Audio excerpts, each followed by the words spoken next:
On the eve of Adi Shankaracharya Jayanti, I would like to dedicate this video to the society. Hi viewers, welcome to Victory Wings. Who is Adi Shankaracharya? Adi Shankaracharya was an Indian Vedic scholar and teacher, an intellectual giant renowned for his in-depth and insightful commentaries on ancient texts such as Brahma Sutra, 10 Principles of Upanishads, and Bhagavad Gita. He is responsible for the foundation of Advaita Vedanta school of Hinduism. According to Advaita Vedanta, Brahman, the ultimate transcendent of God, appears as the world because of its creative energy, Maya.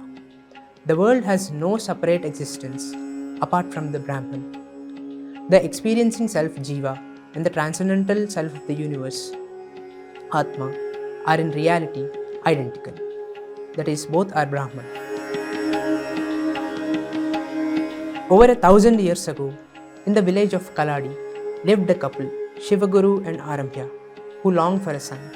One night, Lord Shiva appeared in their dreams and offered to give them either an ordinary son who will live a normal life or an extraordinary son who will be short-lived. The couple chose to have an extraordinary son. Thus, Shankaracharya was born, named after Lord Shiva.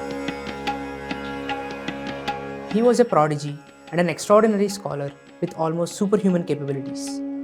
At the age of 2, he could fluently speak and write Sanskrit. At the age of 4, he could recite all the Vedas. And at the age of 12, he took sannyas and left his home. Even at such a young age, he gathered disciples and started walking throughout the country to re-establish the spiritual sciences. Mandana Mishra received the best of traditional training at the feet of Kumarila Bhatta and perfected his scholarship. He settled at Mahishmatipura as a householder with his wife, Ubhaya Bharati. Mandana Mishra and Ubhaya Bharati were an ideal couple, each of them equal to the other in all branches of learning, ethical character, and strict observation of Vedic injunctions. One day, Adi Shankaracharya invited Mandana Mishra for a Vada Bhiksha, a polemical debate in philosophy. Mandana Mishra, who had never met his match in learning before, was willing for a dialectical fight. He gladly welcomed it. Despite being such a young man, Shankara's realization of the ultimate Brahman and his knowledge of the Maya enabled him to win over Mishra's arguments easily. Mandana Mishra was a very accomplished ritualist, yet he seemed to lack some understanding of higher spiritual truths that Shankara seemed to have experienced already. At the end of a long period, Mandana Mishra was almost ready to accept defeat, when his wife, Ubhaya Bharati, declared that in order to defeat a man in the debate, the opponent should also defeat his wife. Thus, this debate was to be on the subject of Kama Sastra. But Adi Shankara, being a sannyasi, had no knowledge on this subject. Thus, after requesting for some time before entering into this fresh debate, he entered the body of a king by using his yogic powers and acquired the knowledge of Kama Sastra. Later, however, Ubhaya Bharati declined to debate with him and allowed Mandana Mishra to accept sannyasa with the monastic name Sureshwaracharya as per the agreed rules of the debate. Adi Shankaracharya is said to have founded 4 monasteries at Sringeri, Puri, Dwaraka, and Badrinath.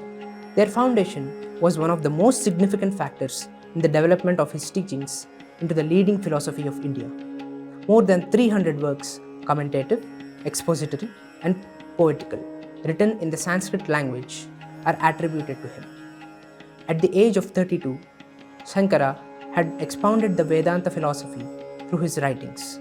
He had attracted many intelligent disciples to him who could carry the Vedic tradition, and he had established monastic centers for them in the form of matas. His life had been a short but an eventful life. He had retired to the Himalayas and disappeared inside a cave near Kedarnath.